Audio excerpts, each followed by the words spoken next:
Hello, and welcome to the third in the Neighbours of Fish Farming webinars on the global salmon industry. Today, salmon and social license, how the balance is shifting. I'm Peter George. We're based in Tasmania, Lutruwita, and in Nipaluna, the city of Hobart. So I want first to acknowledge the First Nations people of this island, recognising that this land was never ceded, and to pay respects to its people and its elders, past, present, and emerging. So this webinar today addresses the fact there is a global shift against the salmon industry internationally. And if there is a shift like that, how is it emerging and where is it going to take us? We've got a great panel to investigate those questions. Trailblazer in campaigning against industrial salmon in Scotland is Don Staniford. Hi there, Don. Thanks for joining us. In Tasmania, we've got the trailblazing environmental campaigner, former Senator Bob Brown. Thanks for being with us, Bob. From the United States, leader of Protect Maine's fishing heritage, Crystal Canney. Hello, Crystal. Thanks for joining us from Maine at an unearthly hour of the day, I suspect.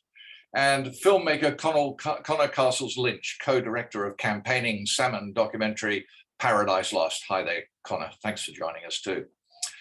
Joining us, we hope, shortly from a book tour in Europe is Richard Flanagan. He's the author of the book Expose Toxic, the Rotting Underbelly of the Tasmanian Salmon Industry, which provoked community horror here in Tasmania at the depredations of the salmon industry and has had ramifications around the world. He has conflicting interviews at the moment on his book tour, but he will join us as soon as he can.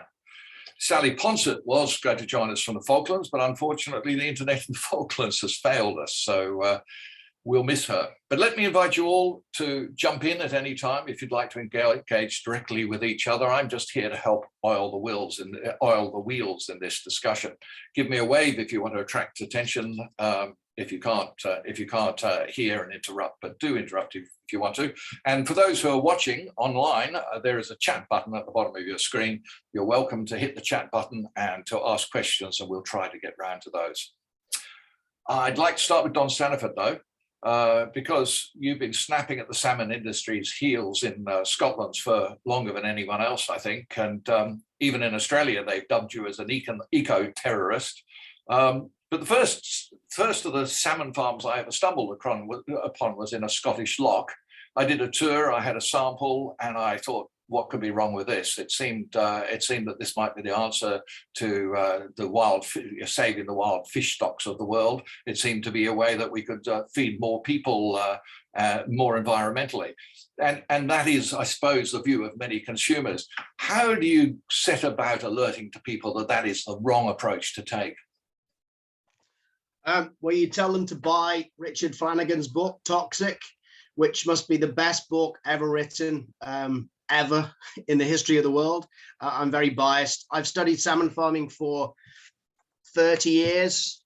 Also published last year was Alexandra Morton's Not on My Watch. Both of those books signify a watershed moment in the campaign against salmon farms. I'm currently 50. I'm 51 tomorrow. In 1971, when I was born, less than 5% of the world's fish came from farms. It's now over 50%. So in my generation, in my lifetime, you've got the spread of salmon farms, salmon cages around the world, in Norway, Chile, Scotland, all over the world. And they've spread like a malignant cancer on the coast. And the opposition that you're seeing in Australia, in New Zealand, in Chile, in Maine, is symptomatic of that expansion. So they've rode roughshod over environmental laws, over social laws. And I think they've reached a point where they've lost their environmental license, they've lost their social license. And these are huge, big multinationals. In Scotland and in Norway, Chile, Ireland, you've got Maui Marine Harvest, owned by John Fredrickson. He's worth over $11 billion on the Forbes billionaires list. So these are not small mom and pop family operations. This is factory salmon farming.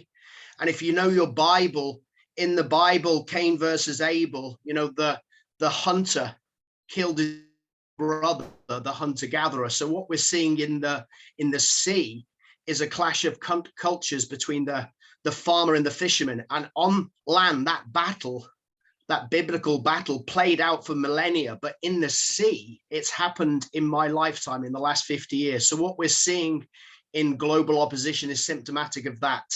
And I'm so glad that Richard's joined us, because I've campaigned, around the world, but this book is really, hopefully, the turning of the tide globally. And new people, people in the Falklands, in Maine, are campaigning. But this battle has played out, certainly in my campaigning lifetime over the last 30 years. I started with Friends of the Earth Scotland, and I visited farms in Chile, in New Zealand, and the United States, Canada. And, the same things is happening in the Faroe Islands, Iceland, Japan, China. So it's not just a local problem. So that's why I think we need a global resistance movement against salmon farming and learn the lessons from all these jurisdictions. Look, we'll run through our panelists to start with, but we can come back to that, Don. I'm wondering if Crystal Canney can follow up on that. But first, can you give us a brief thumbnail of what you're actually dealing with in Maine in the United States, Crystal? Sure, thank you. Hard to follow Don Staniford, as I am really the newbie to the table here, but 50 years versus 3. So what we're dealing with in Maine was a lack of engagement by anyone against salmon farms. And this did not start.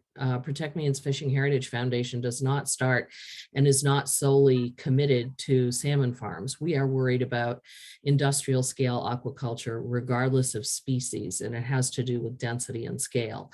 Salmon farms are our worst problem right now in Maine in this space. So we've got Norwegian companies coming in with lots of money trying to take up very precious areas of the state. I started talking about this 3 years ago, and it wasn't until they picked the wrong place with a significant amount of intellectual and financial capital that this changed. So when the company American Aqua Farms wanted to be permitted to grow 120 acres of net pen salmon at the foot of Acadia National Park, which is on the National Park Registry, then people started to pay attention. And Protect Maine was one of the founding members of the Frenchman's Bay United Group. So that's when people tuned in. We have had salmon aquaculture in Maine for about 20 years, and they were smaller farms that got consolidated under Cook Aquaculture. And it really is, for us, the direction that we've taken is to attack the rules and regulations that allowed this to happen. But more significantly, we have rules and regulations that are starting to attract salmon farms from around the world. You can hold up to 1,000 acres. You can hold those leases for 20 years. You can transfer those leases in-state, out of country, without a mandatory public hearing. And we're a very cheap date in Maine. We're $100 an acre. So as we talk about this one catalyst moment in Maine, it's really a much bigger issue in America. Sorry, go ahead, Peter. I was just going to say, what sort of traction, can you sort of briefly explain the sort of traction you get amongst consumers, amongst people in Maine? I mean, is there a lot of ignorance, or have you, is there a groundswell? There's starting to be a groundswell. There was some polling that was done. So if you take a look at the coast of Maine, we have a very long coastline, of course. And along the coast, people have tuned in. I'm now being invited to speak at libraries and in different situations. So that's very different than 3 years ago. But once you go inland, which is the most of Maine, people haven't started to tune in. Well, the polling indicated maybe 30% of the people across the state that weren't along the coast knew about the issue, which is good in 3 years, because this is not an issue that people really engage in until it's like everything else, right? If it's not in your backyard, you tend to tune out. Sure. Well, let me bring you in here, Conor, because you spent months with Justin Gazelle, didn't you, putting together the documentary Paradise Lost. That became quite a campaigning documentary in the end. But what was it that you discovered as you interviewed people, as you traveled the state talking about the issue? think what we found was that a lot of the isolated communities in Tasmania were actually surprised that there were other people around Tassie dealing with the same issue. People sort of feel really isolated in their communities, and the salmon industry does a lot of the liaising they do with the communities is just with those specific communities. So a lot of them sort of don't realise that the issue is actually impacting everyone in Tasmania. And so I think with our film, as we're going around these communities, we were able to sort of explain to them that no, like a lot of other people are experiencing the same issue, and it made them feel a lot more not they didn't feel alone. And yeah, that's what we found with interviewing everyone. I noticed Sally Ponsett and Falkland Islands credits Paradise Lost with basically winning the argument to keep the salmon farm industry outside of the islands there. Did you feel when you set out to do this that there was a sense of growing resentment, a loss of social license for the salmon farms, or do you think that's happened as a result of Richard's book and as a result of the documentary?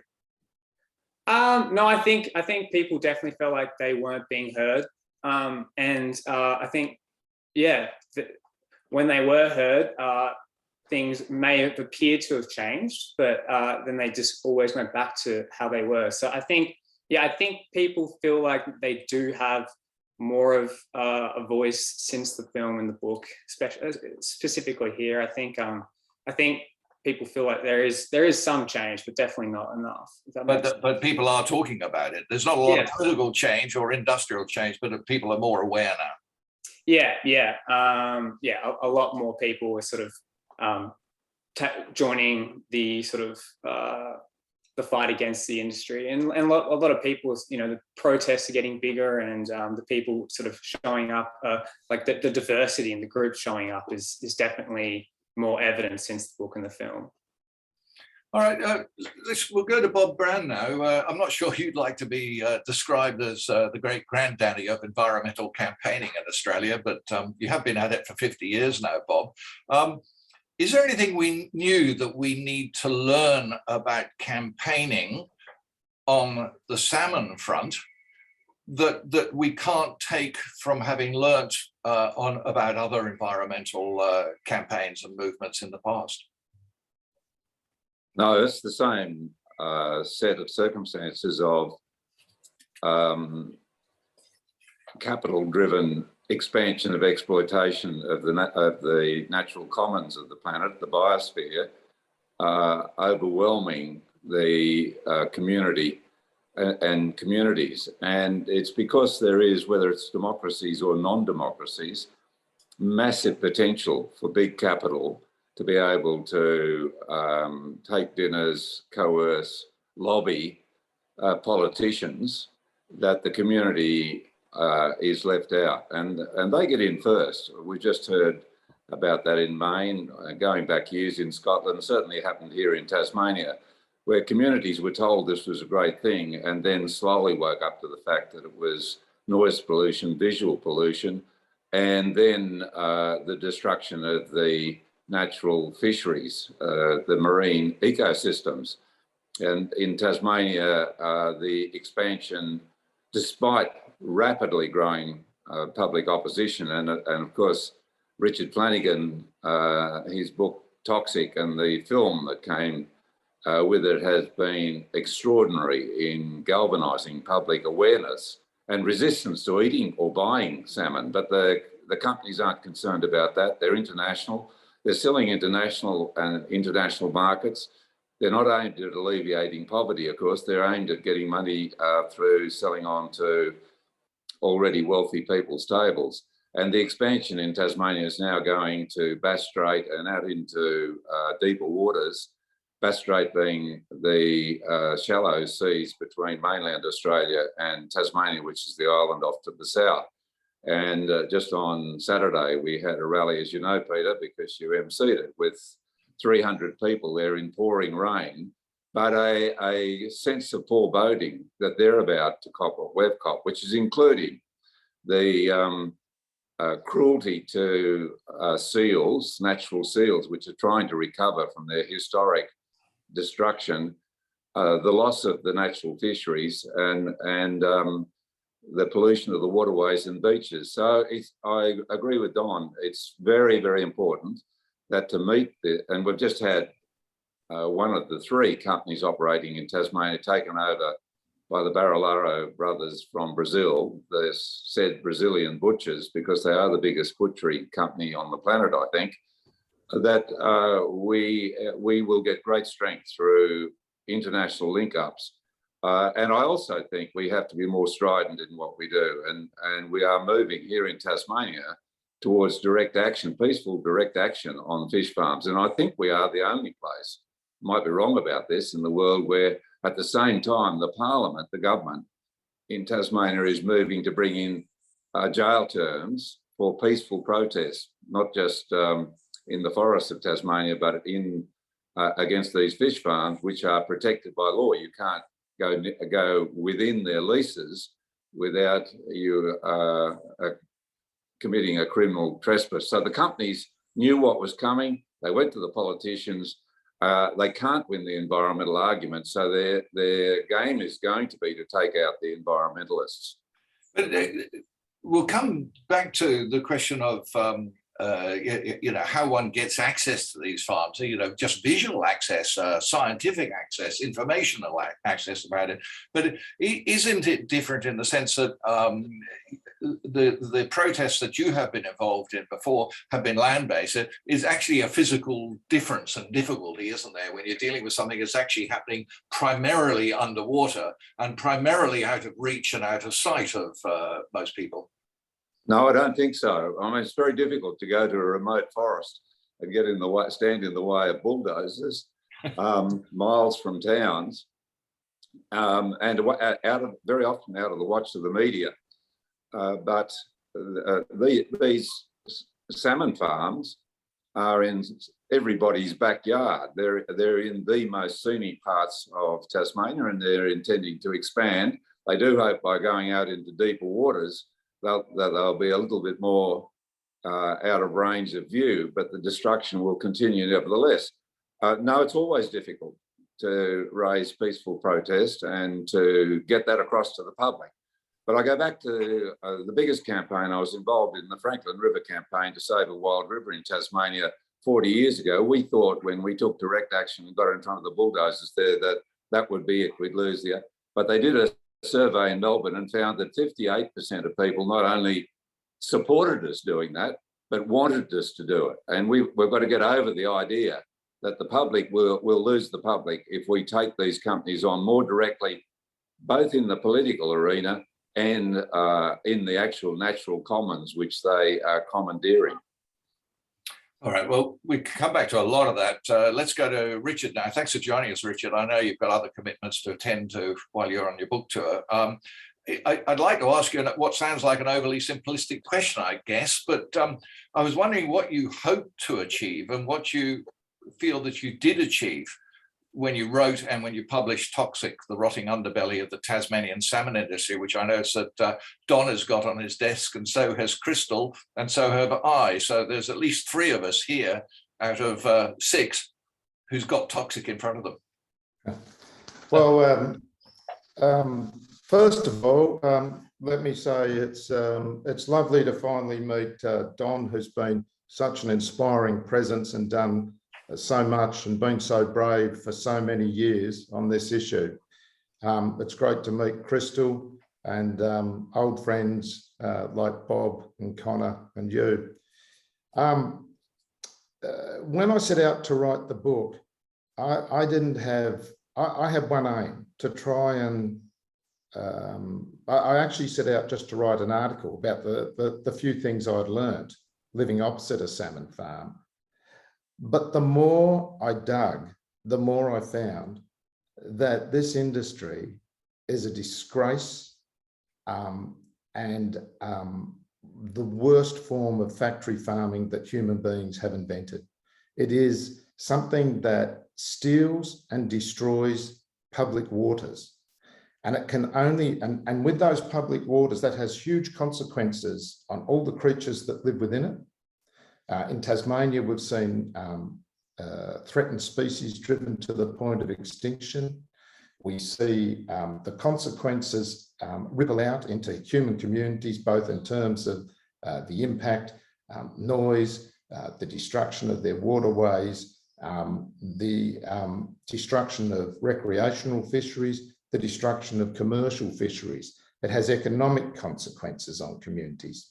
And when I say it's the worst form of factory farming, this is something I was really shocked about, because I think salmon farming is a gaslighting industry. It actually rose to prominence in the era when people were becoming disgusted with the old forms of factory farming, with pigs,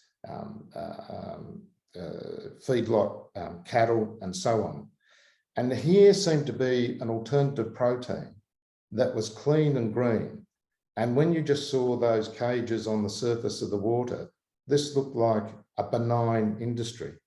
But in fact, if you imagine if you had a battery hen farm out of which poison leached and began poisoning the surrounding countryside, and which the poison leached into World Heritage areas and started destroying that, when wholly protected species, the chicken farmers would come out at night and throw hand grenades at them to kill them.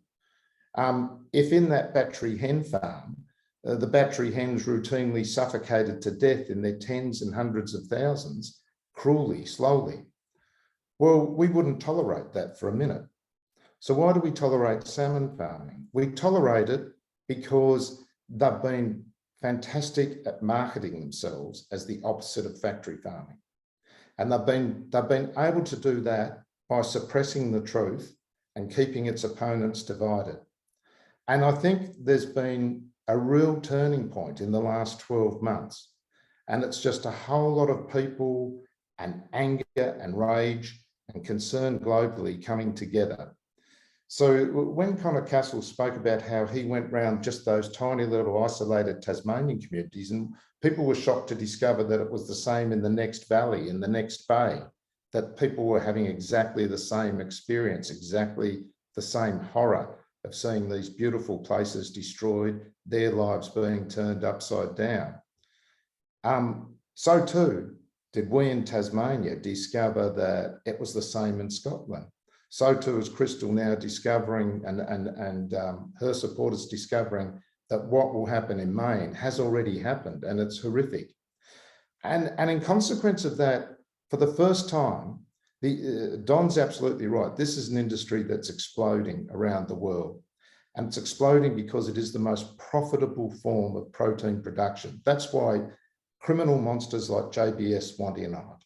You know, because it's where the bucks are. The big bucks are in aquaculture. Why is that? Because all the costs are outsourced onto the environment, onto all the creatures in the sea, which already have enough problems.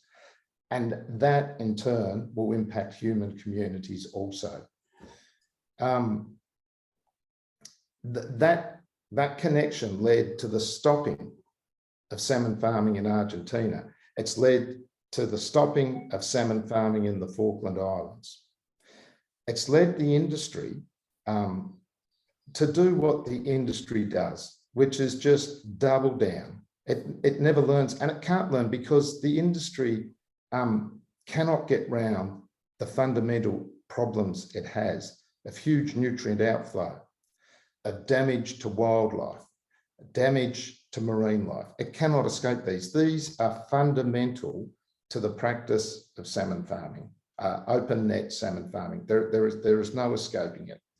In the end, they only have one argument for salmon farming, and they default to this when they lose every other argument, and that is that, well, in a growing world, we're about food production. How else are you going to feed the starving masses? But the point is that it's not a system of food production. It's a system of food reduction and food destruction, because you have to kill more wild fish to create those farmed fish. You have to destroy vast swathes of South America to get the soy to feed them, with all the consequences that has. This is an industry that's got a use-by date, and I think they know it, but for as long as they can get away with it, they're going to ramp it up. And I think this leads to things that both Bob and Dom were saying, that what matters is just getting the truth out there about the industry. So to get back to your question, what did I set out to do? I set out to learn. And what I learned was horrifying. But one thing I've discovered over many years of writing is that the truth is slow, but it's powerful.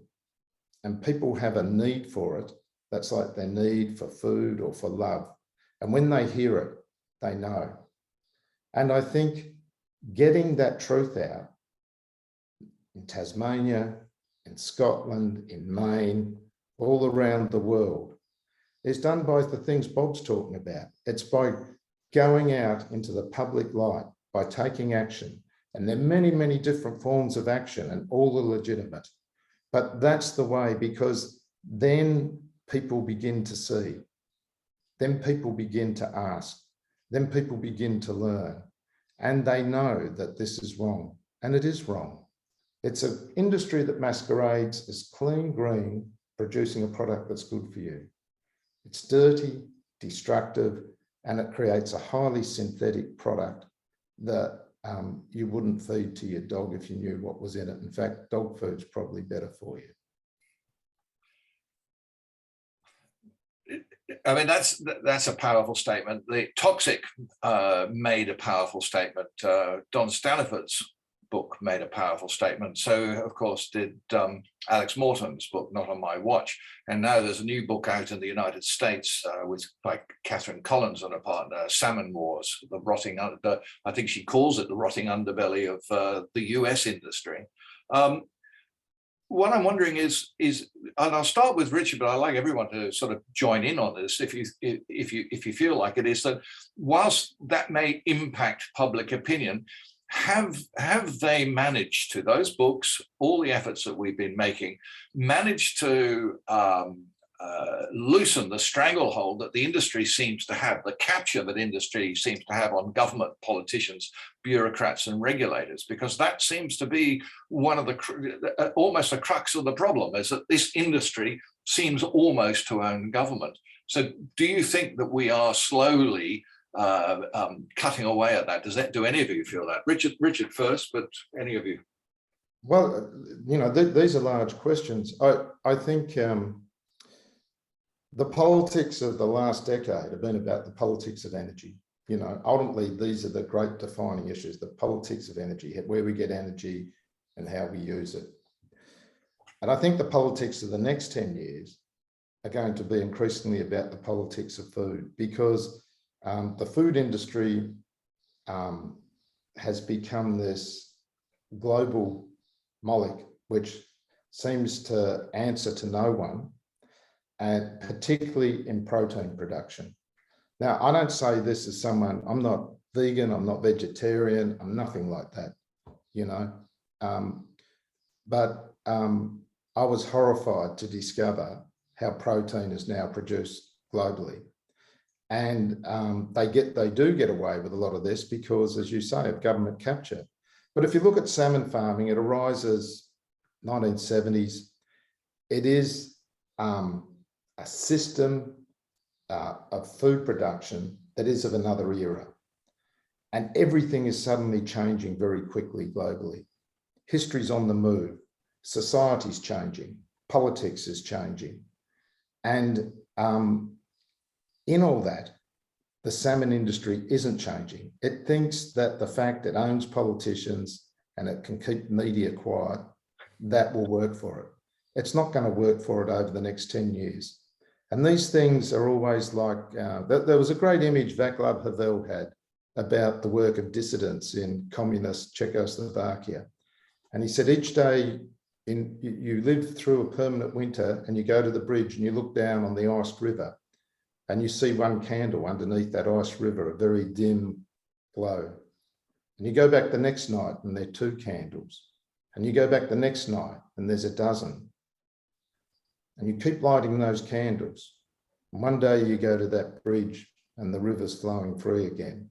And that will happen with this industry. Don, do you want to address that question about the sort of state capture that the industry appears to have, not only in Scotland, but elsewhere? Yeah, just in a depressive thought that governments have been corrupted and co-opted by big business. If you look at Norway, the Norwegian Prime Minister's sister was the chief financial officer of Maui. In Scotland, the First Minister of Scotland's brother was a salmon farmer at Marine Harvest. So there is a revolving door between the environmental regulators and government, and the industry has friends in government. And this goes back to the Cain versus Abel thing, the privatization of the coastal commons. And Alexandra Morton expresses it in some of her writings. You know, wild salmon, wild fishermen on the coast or in the they want to establish not just salmon feedlots, but they want oil and gas. So, you know, the oceans are 7/10 of our blue planet. They're already going into Antarctica, extracting krill to use to feed industrial feedlots, and we're robbing not just Peter to pay Paul, but Pedro to pay Paul. We're stealing precious protein out the mouths of starving people in Latin America, off the coast of Africa, to fuel the insatiable expansion of salmon farming. And so there is a social dimension. And the thing that's changed, I think, is this thing, the GoPro camera. We've managed to insert these into salmon farms in Scotland, Norway, Canada, and that's told the story, the truth. There's a great scene when Alexandra Morton in 2016 first put a GoPro camera inside a farm. She brought an elder, a First Nations elder, an Indigenous lady with her, and she was horrified. She was shocked at seeing the truth inside the farm, something that had been on our doorstep for 20 years. But so just by telling the truth, whether that's in Richard's writings, or it's in Conor's film, or it's in the pictures that we extract through Freedom Information, or it's in the video footage that's in Seaspiracy on Netflix, that's what we need to do. So we need to tell the truth. And it's quite easy for us as environmentalists in some ways that we're just truth tellers.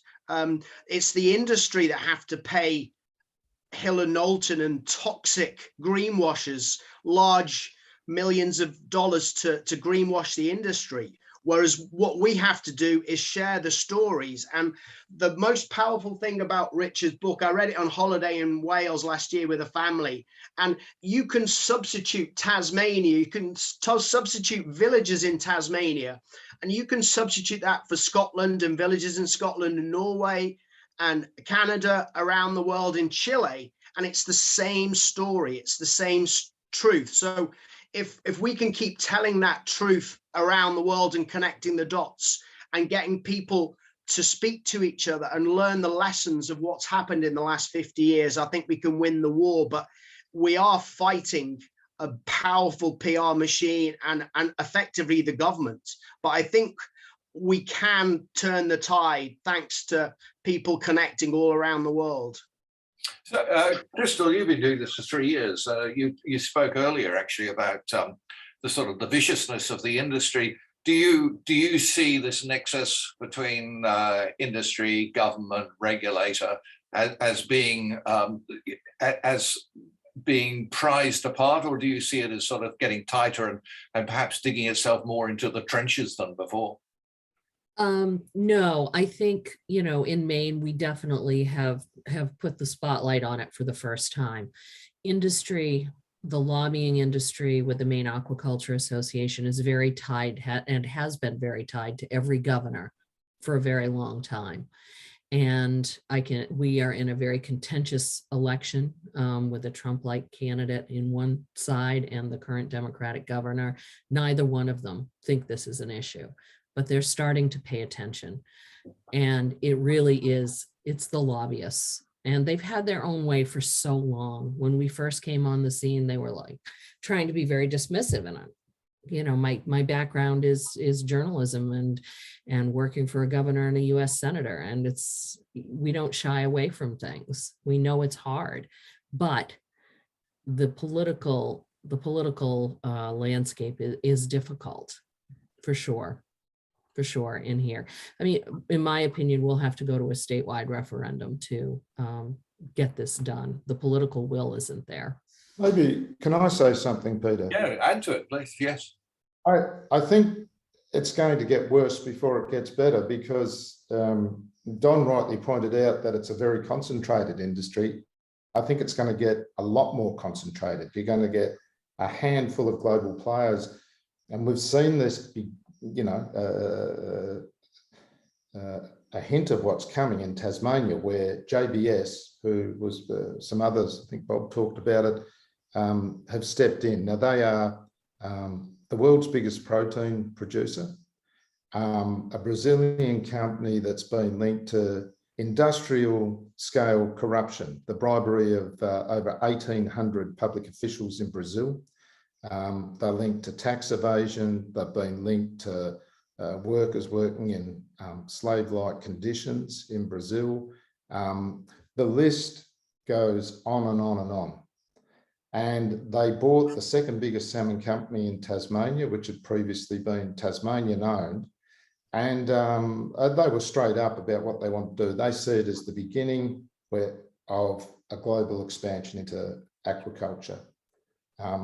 So I think the biggest companies, the most powerful companies, the worst companies are going to be the ones, if not already running aquaculture, that's what it's going to look like in 5 years' time. So the things we're talking about are going to become more pronounced, the battle lines more clearly defined, but equally it's going to be harder for politicians to justify, and regulators to justify, their closeness to industry.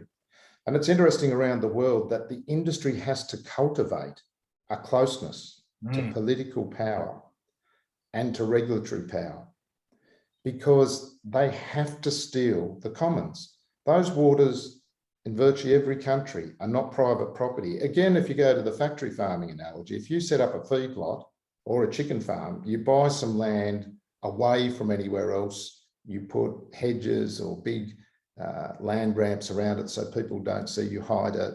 But you don't really have to worry too much about the state if you abide by the minimal regulations. You don't necessarily need that closeness because it's private property. But thus stealing our waters from us, destroying our waters, and they're destroying things that have huge meaning for so many human beings. And they know that has to be kept tightly controlled. And the only way they can do that is by cultivating this closeness to power. And that is the same in every country I've looked at with salmon farming. And I think, in fairness to the politicians and the regulators, there is some degree of naivety too.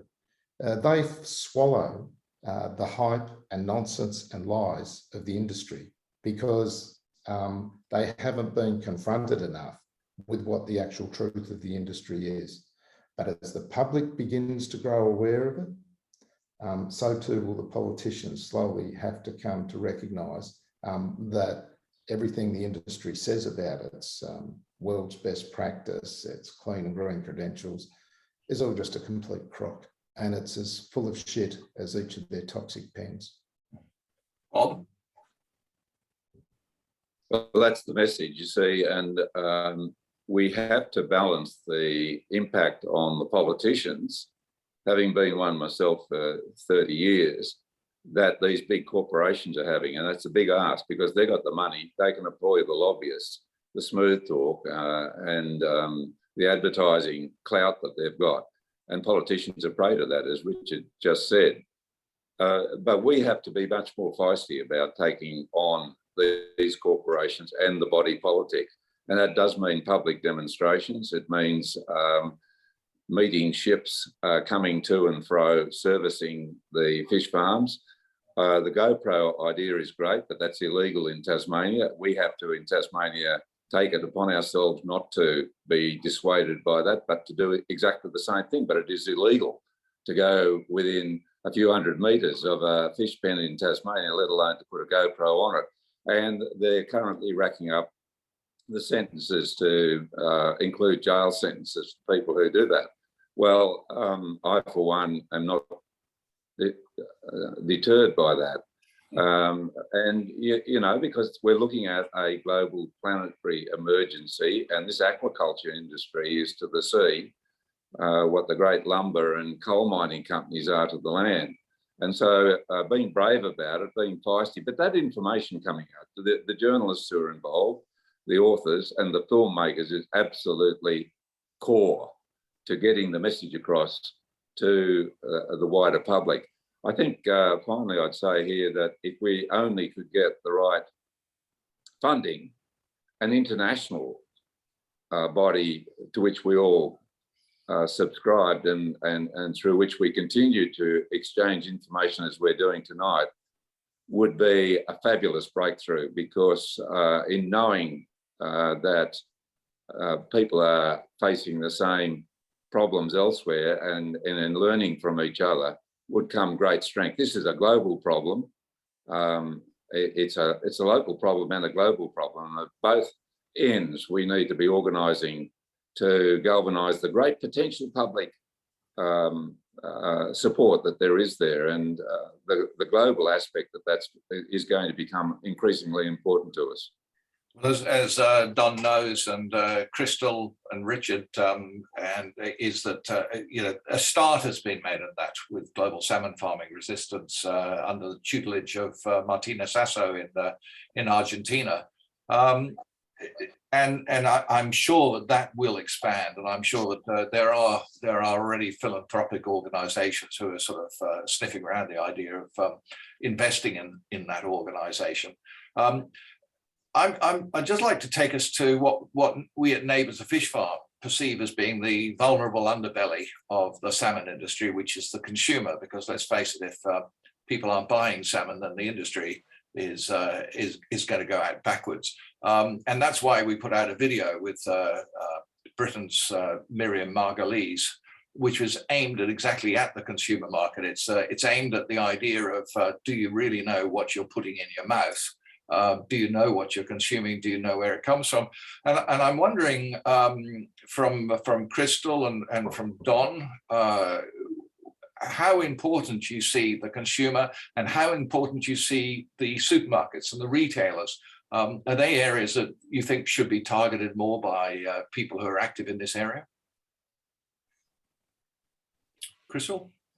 Yeah, I absolutely think you have to go after the consumer. We just have not done that yet, but it is on the list of priorities for next year to take a look at how we can be effective around that. Maine is a very small state, and it's going to be interesting to see how that's received. And we're also a very poor state. Right. Don? What success do you have with the supermarkets? Sorry. Yeah, we've targeted supermarkets for years. We have salmonpledge.org where people can stand up and do video pledges. They can download these postcards. We've stood outside supermarkets. When I first set up a protest group in Scotland in 2001 with Bruce Sanderson, who was a journalist, that was 20 years ago. We did stickers, we did campaigns outside supermarkets. Just telling consumers that, you know, if you're buying farm salmon, you've got the blood of seals on your hands. You've got, you know, you're sponsoring the destruction of marine ecosystems. Now, supermarkets have greenwash farm salmon. There's a very close, just like there's a close relationship between government and industry, there's a close relationship between supermarkets and the salmon farming industry. But I'm supposed to have published a report, The Greenwashing of Toxic Scottish Salmon, which focuses on how the RSPCA have welfare washed the industry, how the ASC, the Aquaculture Stewardship Council, has greenwashed and farming around the world. So the supermarket industry are guilty of selling farm salmon. I think if consumers can bandy together against the industry, this is a global industry. There was a recent report, just 15 companies control over 50% of salmon farming around the world. So that's spearheaded by Maui Marine Harvest, their double number 2, Cermaq. So we can target by them being big. These are the Monsantos, the McDonald's of the oceans. And we can target those retailers. We can target the salmon farming companies selling through Sainsbury's, through Walmart, through Carrefour around the world. You know, we need to target people in France and Germany and Japan and the United States. So it's a global campaign. There was a campaign about 10 years ago sponsored by Pew and Packard, the Pure Salmon campaign, that we took adverts outside Safeway. So yeah, it needs a lot of money and support, but it is possible if we share the horror stories from around the world, because some of the stuff you're doing in Tasmania has resonance here in Europe. And I'm sure when Richard's doing his book tour, then he's got a lot of sympathy and echoes in what's happening in the Northern Hemispheres, what's happening in the South. Can I just say something? Yeah, yeah, I think the consumer thing is so important because, you know, follow the money. If you break that nexus, the industry's finished. And the industry's got a massive problem, which I think we fail to recognise. It has this huge abyss between the marketing, which is clean and green and really healthy, and the reality, which is appalling. You know, one 200-gram serve of Tasmanian salmon contains the equivalent fat of a Big Mac and a medium serve of fries. And that is just unbelievable. If consumers in Australia, if we can succeed in just getting that one fact across, there would be a collapse in sales. Now, the people know when they buy a chicken nugget that they're buying some processed, bizarre product. They don't care, you know. It's a salty, fatty taste thing, you know, that some people like. Nobody thinks they're buying a piece of purity, a piece of goodness. People, when they buy salmon, are also buying an idea, and that idea is a lie. The whole industry is premised on a big lie, and ultimately, that's where the campaigning needs to really be pointed at. The fact that you're eating a lie that is destroying everything you think that product actually symbolises. And it's bad for you. You know, it's a really weird compound of excessive fat, chemicals, dyes, on and on and on.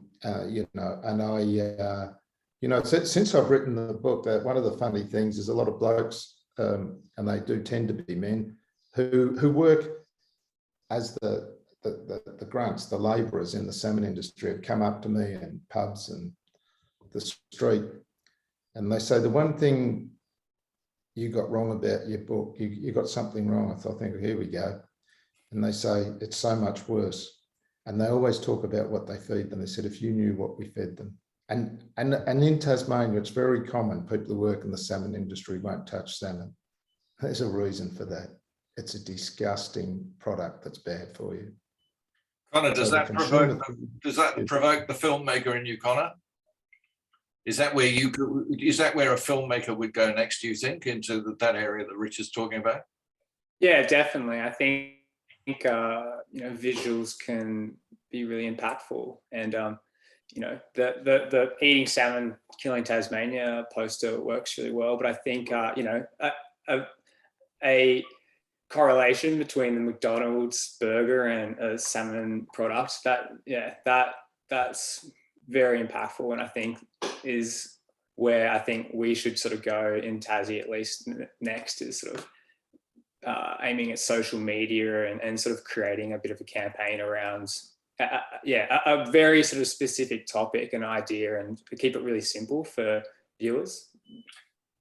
Crystal, there's a real disconnect in Tasmania between what's marketed with the idea that somehow salmon is wild, despite the fact it comes out of a cage, and how Tasmania brands itself, which is clean and green. And there's a comment here from the chat room saying that Maine is very similar to Tasmania, and that it's branded as clean, green, and that its products are sort of boutique and cottage industry.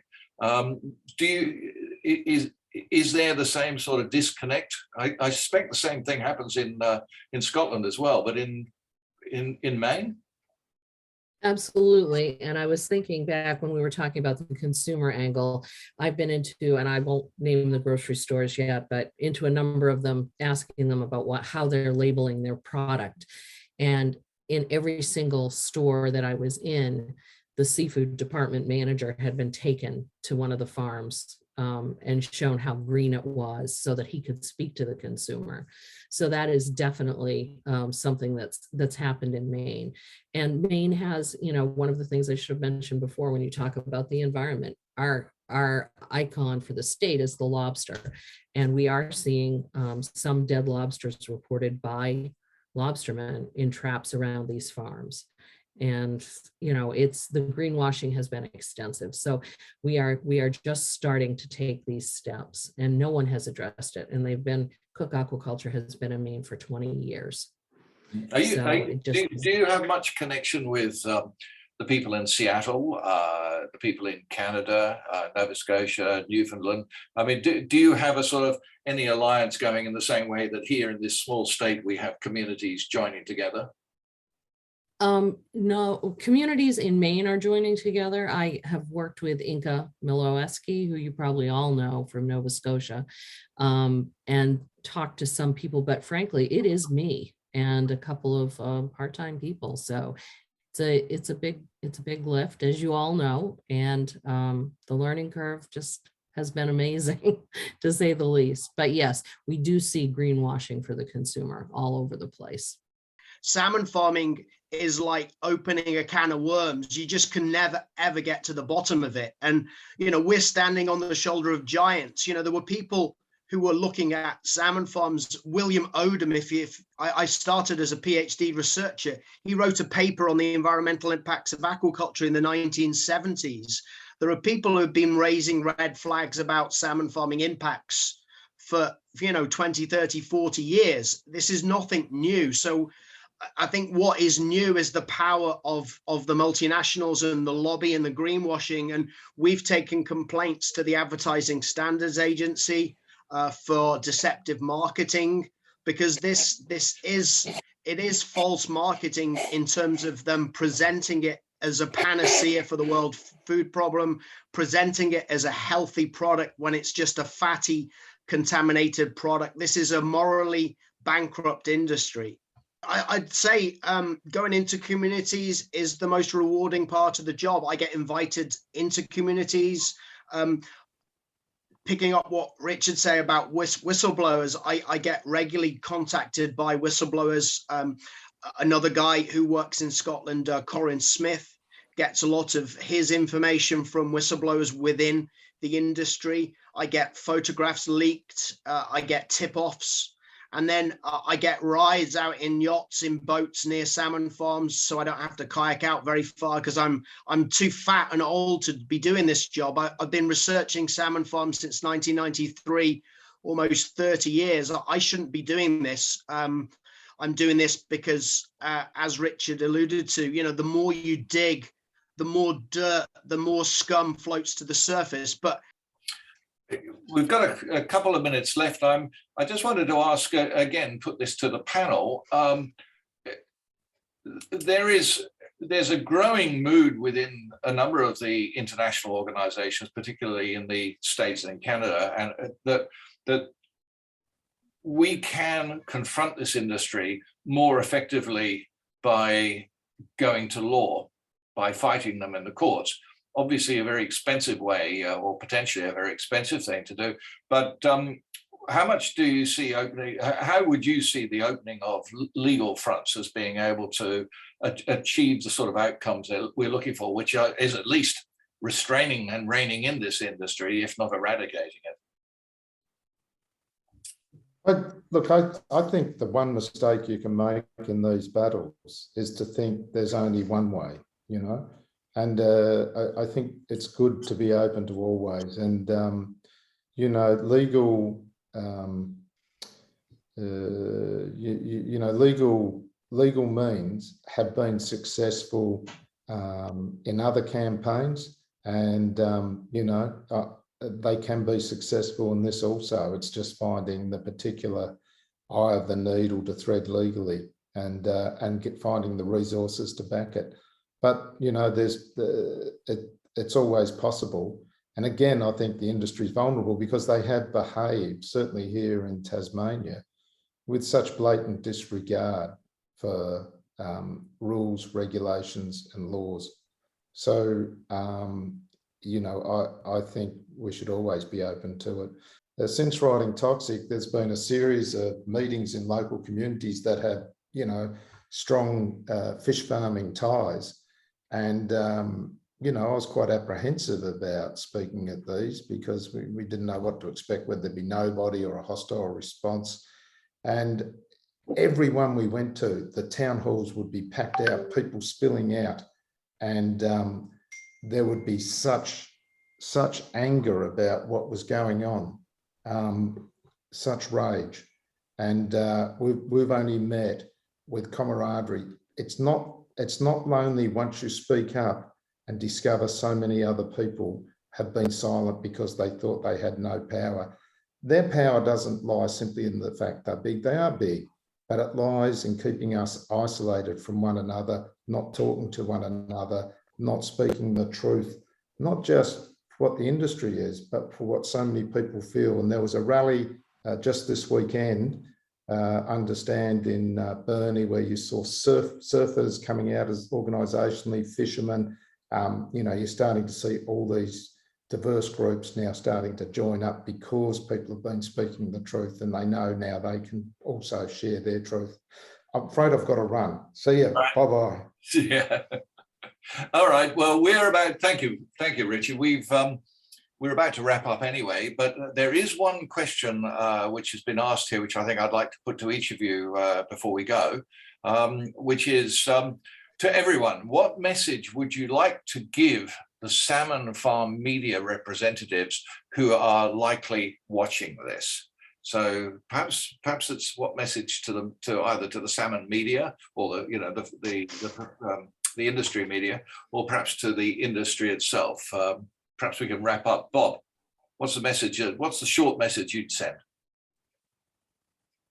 We're coming to get you, and this is just part of a very small part of a big wave that's coming to take you out because you lie, you cheat, and you do the wrong thing.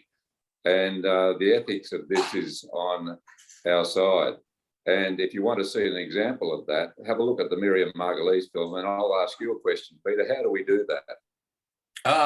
Go to the Neighbours of Fish Farming website, neighboursofishfarming.org, and click on the video. It's very straightforward.